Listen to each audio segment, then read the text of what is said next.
অ্যাশোয়া এবং ব্রেভুর জন্মদিন উপলক্ষে আজ সুস্মিতাদি তার বাচ্চাদের জন্যে পারিয়ালয়তে একটি ছোট্ট অনুষ্ঠানের ব্যবস্থা করেন। সেলটা আজকে সাজানো হয়েছে।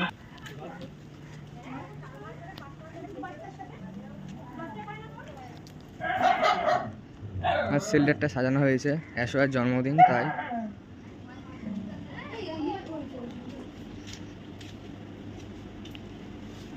আমি সকালবেলা উঠে